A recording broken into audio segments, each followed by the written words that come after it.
Noise department. Good morning, Gonzo Greg, along with the Big Dumb Show. Thanks for being with us this morning, and thanks to our guest comedian, Mark Klein, with us on the program. Morning, Mark. How are you? Greetings, Earth people. Thanks for being here, man. It's a privilege, pleasure, honor, and thrill to walk among you again as a living man. You know what? It's great because Mark always greets us that way. Oh, yeah. As That's Earth great. people. Mark, do you not consider yourself an Earth person? I take each living creature as it comes to me. Really? And about some, I'm quite sure. About some, I have my doubts. So, like the big fat guy to your right now, you may have your doubts. Mark. What? We're doing the DNA analysis now. I'll get back to you. We're not sure what We're Johnny looking for a double helix right now. We're getting a step ladder. So that's pretty much what Maybe a little... we're hoping for the best, boys and girls. Well, that's good. Thanks again for being here. You know, and it's weird, and I think it's easy to lose track of where you are sometimes, because if you look around and you look at the world around you, and you say maybe you turn on the news and you see things that are so completely bizarre that you think, and there's many days where I've been come in here and say, I think I woke up in an alternate universe. I mean, this guy, who was the guy that attacked and dismembered his neighbor in self-defense. Sure. Yes, that's sure. right. Well, that's common. We've all done that before. I think seen the pesky neighbor that needs to be put through a wood chipper. We've all been through that. Yeah. Your dog has dumped on my lawn for the last time. That's it, dude.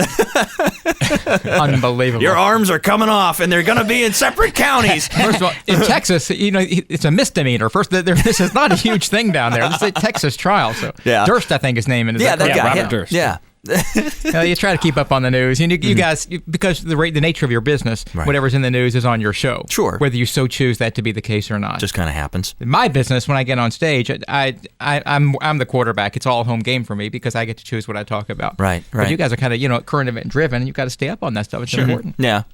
I try to follow current events. Right. I'm tracking one now. I think it's very interesting. They redesigned all of our currency. Okay, sure. Like the new $20 bill. They have a new bill coming out. This is a new $5 bill. Very interesting. To make it harder to counterfeit, they're taking Lincoln off.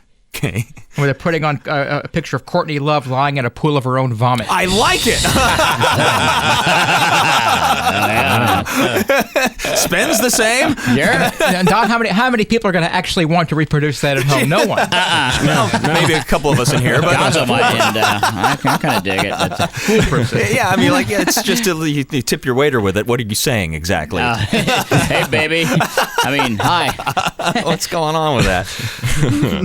Actually, I saw one of those new 20s yesterday for the first time. Yeah. Yeah. As far like in my hand, I was like, hey, this is all right. I almost got one a change at the liquor store. Came close. I got the old ones. I was looking like, one more. Oh, denied. Too bad. I've got one. I got to tell you, I don't like it at all. Really? Not impressed by it. I'm going to hold one up here. Yeah. It's pinkish. It's got. I had one. There it is, right here. It's got pink in it. It's got little 20s in it. Jackson doesn't look anywhere near as forbidding as he did in the old one. He used to look really pissed. He used to be a scary-looking guy. Yeah. There it is. All right. What is he, like, happy and smiling now? Well, see, the Jackson on the old 20 was the Jackson from the 1800s. That's a right. former slaveholder. Actually, a bigamist. His wife, Rachel, never divorced her first husband. Right on. The man who beat the hell out of the British New Orleans 5 years after the war was over. I mean, this is the guy you want. yeah, he does look a little more happy now, doesn't he? Here they made him more of a smiling. grandfatherly figure. you Yeah. know. He does have the great big Joe Kernan eyebrows going, though. He Oh, sure yeah. Got that does. going You on. gotta have Millard Fillmore on his lap and read him Curious George stories. That's what this one looks like. Now, well, Yeah. it still has that $20 piece of plastic That little stripe in that there. runs through. That's Pia Zadora's home phone number. Is it? Oh, yeah. It's not on there. If you look closely enough. She didn't take my calls anymore. And the back is loaded with little 20s. little tiny 20s everywhere. Yeah, he doesn't have that, hey, this cotton ain't going to pick itself look anymore. That's what made the 20 so great. We picked some great presidents. Well, you know who's got kind of really fruity colored money is the Canadians have. I think isn't every denomination a different color up there or something like that? They came out that they've had some currency boondoggles. Their big introduction about 15 years ago was the loonie, the gold Canadian dollar coin with a loon on it. Right. And it became immediately known as the loonie. The loonie, right. loonie. Of course, and Jukebox would play Looney Tunes. It's all here for you. Okay, You all add right, it I up. see what you're saying. Yeah, and they had the Queen Elizabeth II on their currency, and she had a look on her face which just just a bad fiber day. I mean, she just had that tight-lipped. Too many donuts and back bacon. But I wish my son had quit raping those staff members. It's the wrong photo shoot. Those pesky butlers always dropping their keys in front of my son. It's not his fault. If you drop your keys in front of the prince, let it go. He's holy and blameless. Kick him to the car. That's all we're saying. Our guest comedian Mark Klein with us. Mark, thanks again for being here this morning, man. Appreciate it. Great to be with you guys. This is like going to camp for a day. This is just fabulous. And the other great thing it's got going for it, it's Indiana. It's I'm sure that when you leave and you go back to, where do you go back to? I go back to Louisville, Kentucky. Oh, all right. Well, you're not far from here. Nothing wrong with that. One of America's great towns, sitting up the lazy river. And I see things in Indiana that I absolutely love. I must tell you, this state has things that are wonderful. I was in a biker bar in Salem, Indiana on karaoke night. How's that go? Every alarm bell in your Hoosier head ought to be going off right now. It doesn't sound quite right. And it's noisy, biker noise, karaoke noise, whatnot. A woman stands up to sing. Among her many gifts from God, stellar good looks do not figure to rank chief among them. I will say, however, that she was blessed with a voice at once both dulcet and compelling, and as she sang, the room fell silent, each ear tuned to her the pain and passion that she embodies in her song. She sings a song by Patsy Cline called "Crazy." It's American standards; everyone's heard it. Sure, Willie Nelson wrote it. And believe, did he really? She has brought to this song a personal experience that far exceeds the meaning of the original.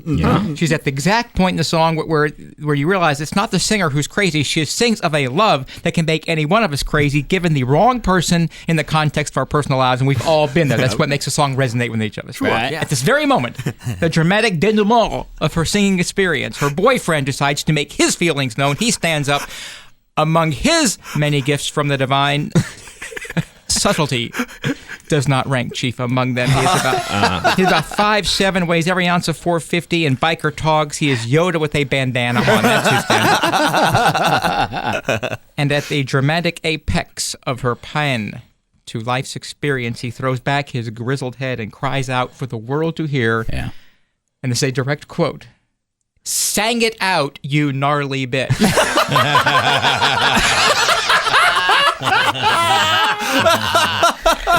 Stellar.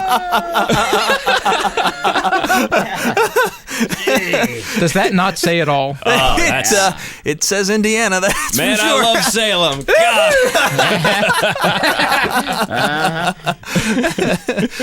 What the hell were you doing there? Who can describe the tortuous path that takes us through the Muskegum River Valley? How do we to trace the various threads of our lives that take us down the road hitherto untraveled? Had to stop somewhere, right? And that was it for the night. That's where we stopped. These things in the state are just unbelievable. You've opened a new racetrack, I see, Indiana Downs, including with Hoosier Park. I went to one of the smaller races there. I've owned some racehorses in my sports career. And we had one who was not quite ready to run at Churchill Downs or Keeneland. We took him to Indiana Downs for a race, the double cut handicap for amputee geldings only. Really? That's pretty good. Yeah, it's not the fastest time, but a compelling race to watch. You gotta be fun. Slam together coming in on the turn. Well, our guest on the program, comedian Mark Klein, is here now. Mark, you live in Louisville now. What's your married guy, family? What's your situation there? I'm delightfully married for 12 years to the lovely Mrs. Klein. We have an anniversary coming up soon. She gets our 12th. She gets our traditional gift in Kentucky, the 12th anniversary of a new axe handle. Oh, good. And, very nice. I got my 5-year coming up. What do you do for 5 years in Kentucky? For 5 years in Kentucky, you get the year subscription to Enabler magazine. No. That's usually Really? traditional. And a mint julep. Yeah. Very lovely. Things are good. I have an 8-year-old son who's doing great. That's my family. I was talking to a friend of mine. He said, "You're just waiting for Norman Rockwell to come paint it all, aren't you?" I said, "You know what? I am. What's to complain about? My wife is good. My kid is good. And he's in Cub Scouts this year. That's been an eye-opening experience for me. I've never been in a cult before. It's got a fun in it. Any former scouts here? Scouts in the room? For a week. Hey, I was a Boy Scout and a Catholic. So I mean, Damn. cult runs high. In my Man, family. so you join the Rosicrucians as like the trifecta of bizarre. Coming up. Weird underground I'm society. waiting until I turn 30. They had this thing called the Pinewood Derby. Do you recall this in your childhood? kind of, yeah. Okay, well, for those of you who don't know, it's you're given a square piece of pine, and you're supposed to make a little racer out of it. That they have a scouting event where you race against the other scouts, and of course the fathers take the competitive. They take this way too seriously. Now you've got these engineers who've designed these bullets essentially. So my kid wants to win the Pinewood Derby. All right. And there's ways to cheat on this. I don't know if you know. You use graphite spray for your axles and all. Okay. Well, I'm not technically rich. So here's what we're gonna do. We broke about 20 old thermometers open. And I made these little glass vials of liquid mercury, which I strapped under the car. And what that does is, when it's up on the starting platform, it's nice and level. You throw that platform over to head him down the hill, and the weight throws it forward, and it gives it momentum. That thing just rockets right down. Right on. Okay. I won the first 2 heats. On the third one, it flipped off the track and ended up spraying actually what is now a federally regulated toxic chemical across 17 Cub Scouts. Well, so sure. we got a merit badge for Pinewood Derby and wanton endangerment. Oh, good. Cool. Nice job. I don't see a lot of those. Yeah, you must be a proud father. Oh, my chest was swelling with pride and tumors all at the same time. Very nice. That's our guest comedian Mark Klein with us on the Big Dumb Show this morning. Gonzo Greg. Holy crap. The Big Dumb Show. Some people don't understand what we're trying to do.